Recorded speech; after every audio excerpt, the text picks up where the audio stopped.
Imagine an old silver nitrate photograph from the 1870s. It shows a group of weathered men sitting around a campfire on the dusty plains of South Texas. They are wearing wide-brimmed hats, leather chaps, and boots caked in the mud of a 1,000-mile cattle drive. For a century, our history books have painted these men in very specific colors. We've been told the story of the Texas cowboy as a tale of two distinct groups living on opposite sides of a rigid border, two separate cultures that rarely crossed paths except in conflict. But what if that border didn't actually exist in the blood of the men out on the range? A groundbreaking genetic study has just completed the first ever large-scale comparison between the DNA of 19th-century Texas cowboys and modern Mexican populations, and the results have left historians absolutely speechless. They didn't find two separate groups, they found a biological mirror image. The DNA reveals that the American cowboy and the Mexican vaquero weren't just neighbors, they were, in many cases, the exact same people. This isn't just a discovery about genealogy, it is a total dismantling of the myth of the Wild West. Today, we are going deep into the genetic code to see how the Texas frontier was actually a massive, multicultural engine that created a brand new type of human being. When we think of the cowboy, we think of an American icon, but the word cowboy itself is actually a direct translation of the Spanish word vaquero. For decades, historians documented the tools of the trade, the lariats, the saddles, the spurs, and acknowledged they were Spanish in origin, but they always stopped at the biology. They assumed the men using those tools were separate. This new DNA project, which utilized forensic samples from frontier-era remains and compared them to a massive database of modern DNA from northern Mexico and Texas, found that the genetic overlap is nearly 90% in some regions. This means that the Texas cowboy was a genetic blend of Spanish, indigenous Mexican, and Northern European heritage long before the white settlers of the East even arrived in the territory. The shockwaves from this study are hitting genealogy forums like a lightning bolt. For a long time, families in Texas have been divided into Tejanos and Texans. These were treated as two distinct categories of people.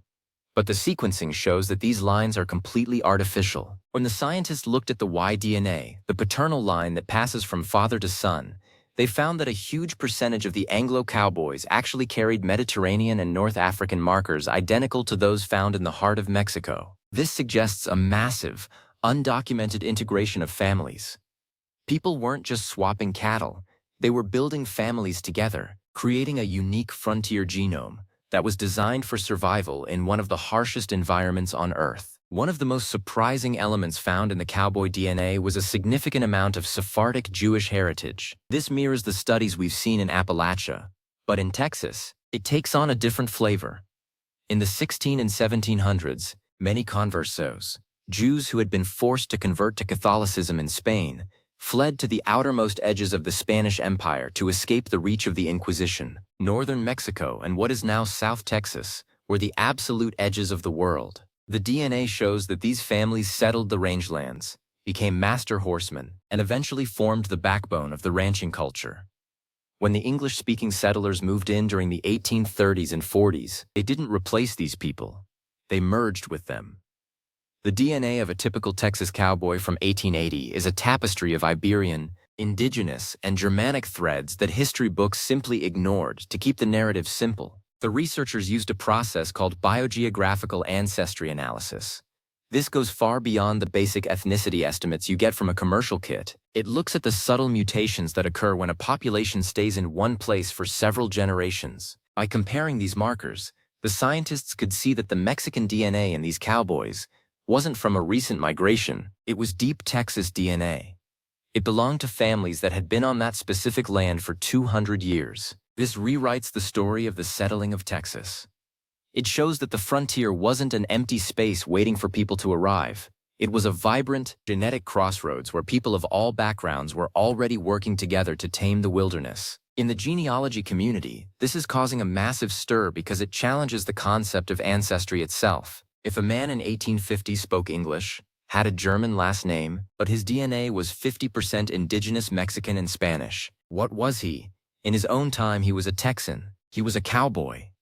But our modern labels try to force him into one box or the other. The DNA proves that those boxes didn't exist out on the trail. Survival depended on skill, not on the purity of a bloodline. The genome of the Texas cowboy is the physical proof of a functional melting pot, where the demands of the environment overrode the prejudices of the East. The study also highlighted a high frequency of Native American haplogroups among the cowboys who were previously classified as white in the census records. This isn't just a small percentage.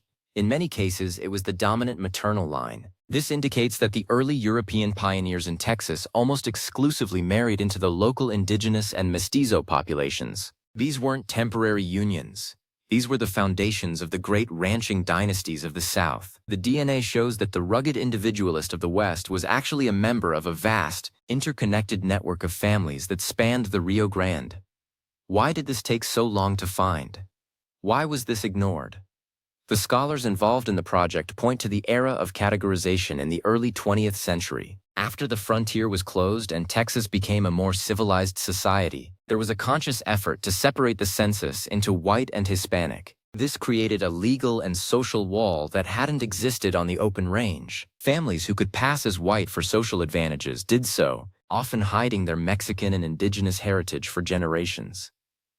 The DNA project is effectively tearing down that wall, revealing that the Texas cowboy was the original mestizo American. The technical data from the study also revealed something incredible about the physical health of these men. They found markers for incredible bone density and metabolic efficiency. These are traits that develop in populations that undergo extreme physical stress and long periods of physical exertion with limited food. The cowboy genome was a finely tuned machine, adapted over generations of life in the saddle. By comparing this to modern Mexican populations, the researchers found that these same survival markers are still prevalent today. This shows a direct biological continuity between the vaqueros of the 17th century and the people living in the region today. For viewers interested in DNA, the most fascinating part is the genetic transition zone. The researchers mapped the DNA from the Gulf Coast all the way to the Panhandle. They found that as you move south towards the Rio Grande, the Anglo and Mexican DNA becomes so intertwined that it is nearly impossible to tell where one starts and the other ends. This gray zone is where the true culture of Texas was born. It's where the music,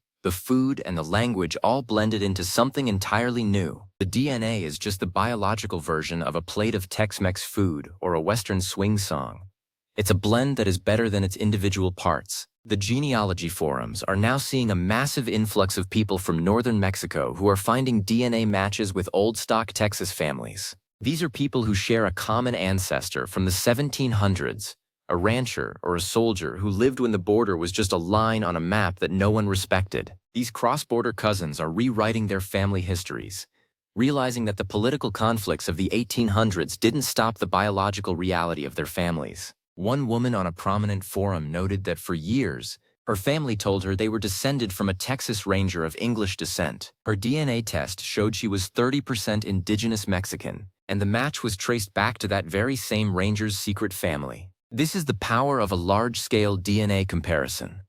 It bypasses the pride, the politics, and the selective memory of our ancestors.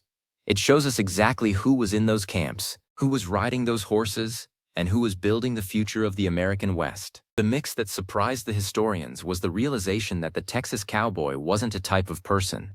He was a result of a specific location. He was the product of Northern Europe, Southern Europe, North Africa, and the Americas all meeting in a dusty corral and deciding to work together. The project also looked at mitochondrial DNA, or mtDNA, which tracks the mother's line. In nearly 70% of the traditional Texas cowboy samples, the mtDNA was indigenous.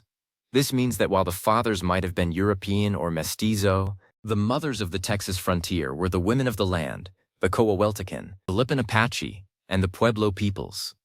These women were the ones who taught the pioneers how to survive, what to eat, and how to manage the heat. Their genetic signature is the silent foundation of the entire cowboy culture. Historians are now having to rethink the entire timeline of the Texas Revolution and the subsequent years of the Republic. If the population was already this integrated, the conflicts were more like civil wars between neighbors than a struggle between two different races. The DNA suggests that the social reality on the ground was far more cooperative and blended than the politicians in Austin or Mexico City wanted to admit. The cowboys were a third category of people who belonged to the land more than they belonged to any country. The researchers also found evidence of founder effects in certain Texas counties. This happens when a small, diverse group of people starts a community, and their genetics dominate the region for centuries. In these counties, the cowboy DNA is still the dominant profile. You can walk into a local diner today and see people who look like they stepped out of an 1870s tintype. They represent a genetic lineage that has remained stable for over 150 years, a living frontier that the rest of the world has largely forgotten. One of the most emotional aspects of this study for the genealogy community is the recovery of names. By matching the DNA of unidentified frontier remains to modern descendants in Mexico and Texas, the scientists are actually putting names to people who were forgotten by history. A cowboy who was buried in an unmarked grave during a cattle drive in 1875 can now be linked to his great-great-grandchildren in Monterrey or San Antonio. It turns a specimen back into a person with a story, a family, and a heritage. The Texas Cowboy DNA Project is now expanding its scope to include the origins of the horses. Interestingly, they are finding that the Mustangs of the West also carry a unique genetic signature that is a mix of Spanish Barb and Northern European breeds, paralleling the DNA of the men who rode them. The entire ecosystem of the cowboy, the men, the animals, and even the cattle, was a massive experiment in hybridization, and that experiment was incredibly successful. For those deep into DNA research, the study provides a new reference panel for the American West. Instead of just comparing your DNA to England or Spain, you can now compare it to the Frontier Texan profile. This is helping thousands of people find their true place in American history. It's showing that the American dream was being lived out by a diverse group of horsemen long before the term was ever coined. The cowboy isn't a museum piece. He is a genetic ancestor to millions of modern Americans and Mexicans alike. The historians are particularly surprised by the resilience markers found in the DNA. These are certain genetic pathways that help with heat tolerance and extreme hydration regulation. It turns out that the people who thrived on the Texas range were biologically predisposed to handle the environment. This didn't happen by accident. It was the result of the Spanish and indigenous DNA merging with the Northern European lines, creating a super pioneer profile. The Texas Cowboy was literally built for the Texas heat. As we look at the modern border today, it's easy to think of it as a permanent, ancient wall. But the DNA tells us it's a very recent invention. For most of human history in this region, the land was a single, vast space where people moved freely. The DNA of the Texas Cowboy is the map of that movement. It shows that the American and Mexican identities are two branches of the same family tree. The surprised historians are now realizing that you can't tell the story of one without telling the story of the other. The forums are currently debating whether this information should be included in standard school curricula. Advocates argue that the myth of the lone Anglo cowboy is a disservice to the millions of people whose ancestors actually built the state. They want a history that reflects the biological reality of the frontier. A history that acknowledges the Spanish captains, the Jewish vaqueros, the indigenous mothers, and the German ranchers as a single, unified group of Texans. This DNA study has also had an impact on the land grant legal cases in South Texas. For years, families have been trying to prove their ancestral claims to large tracts of land that were granted by the Spanish crown. The DNA evidence provides a biological, ironclad link to the original settlers of those grants, often bypassing the need for missing or destroyed paper records. It's a case where science is quite literally providing justice for the past. The project is now moving into its second phase, which will sequence samples from the great cattle trails like the Chisholm and the Goodnight Loving. They want to see if the cowboy profile changed as the men moved further north into Kansas and Montana. Preliminary results suggest that the Texas mix was so dominant that it carried through the entire western expansion. The Texas Cowboy was the genetic blueprint for the American West. As we conclude our look into this incredible sequencing project, the takeaway is clear.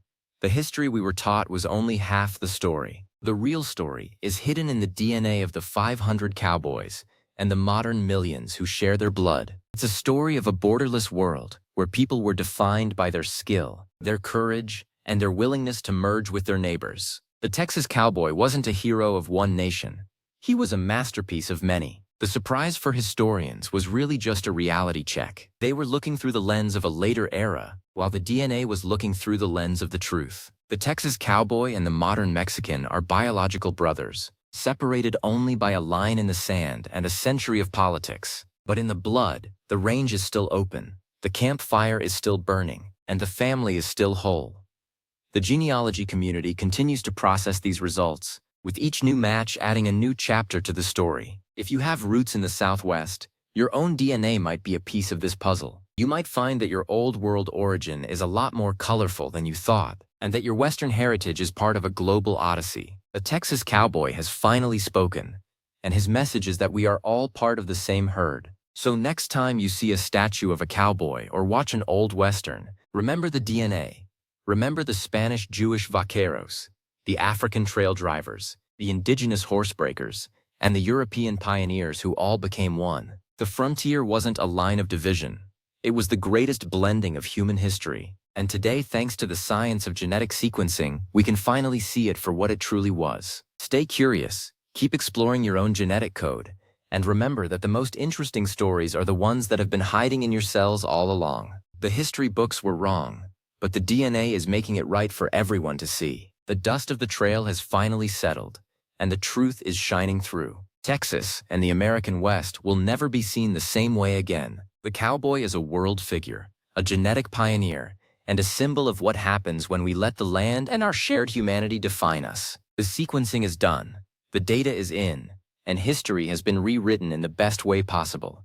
With the truth, keep following the research, because the secrets of the frontier are still being revealed, one strand of DNA at a time.